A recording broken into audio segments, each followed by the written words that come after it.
حضرت محمد صلی اللہ علیہ کے وسلم کی عمر جب 63 برس کے قریب پہنچی تو آپ نے 10 ہجری میں اعلان فرمایا کہ وہ اس سال حج ادا کریں گے۔ یہ خبر پھیلتے ہی پورا عرب جذبز ہو اٹھا۔ ہر طرف سے لوگ مدینہ کی طرف دوڑ پڑے تاکہ اللہ کے رسول کے ساتھ حج ادا کر سکیں۔ کسی نے اونٹ تیار کیے، کوئی پیدل چل پڑا، کوئی لاٹھی کے سہارے آیا۔ ہزاروں نہیں بلکہ لاکھوں مسلمان اکٹھے ہوئے اور قافلے کی صورت میں مکہ کی جانب روانہ ہوئے۔ جب یہ قافلہ عرفات کے میدان میں اترا تو فضا میں کامل سکوت تھا۔ لوگ جانتے تھے کہ یہ عام حج نہیں بلکہ اللہ کے نبی کا آخری حج ہے، اس لیے ہر شخص گوش پر آواز تھا۔ سورج کی تمازت کم ہونے لگی تھی، ہلکی ہوا چل رہی تھی، گرد و نواح میں خاموشی ایسی کہ گویا صحرا بھی سانس روک کر سن رہا ہو۔ آپ اپنے اونٹ قصوہ پر سوار ہوئے، بلال حبشی نے اذان دی، پھر آپ نے خطبہ شروع فرمایا۔ اللہ کی حمد و ثنا بیان کرنے کے بعد آپ نے فرمایا، اے لوگو، میری بات غور سے سنو، کیونکہ میں نہیں جانتا کہ شاید اس سال کے بعد میں تمہارے درمیان نہ رہوں۔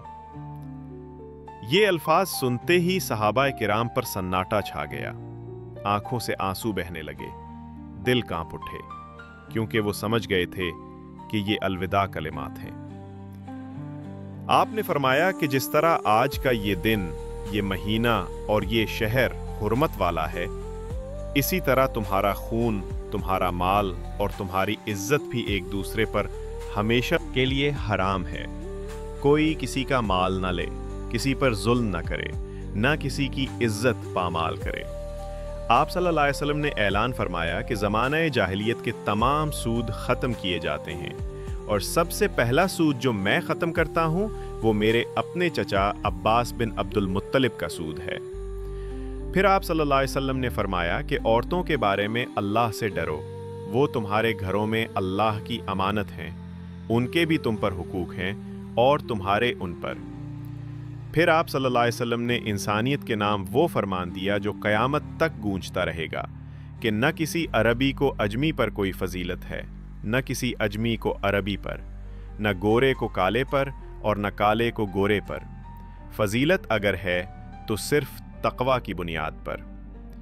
آپ صلی اللہ علیہ وسلم نے فرمایا کہ سب مسلمان آپس میں بھائی بھائی ہیں، ایک دوسرے کا خیال رکھو، کسی پر ظلم نہ کرو، نہ حسد کرو، نہ بغض رکھو، نہ کسی کا حق مارو۔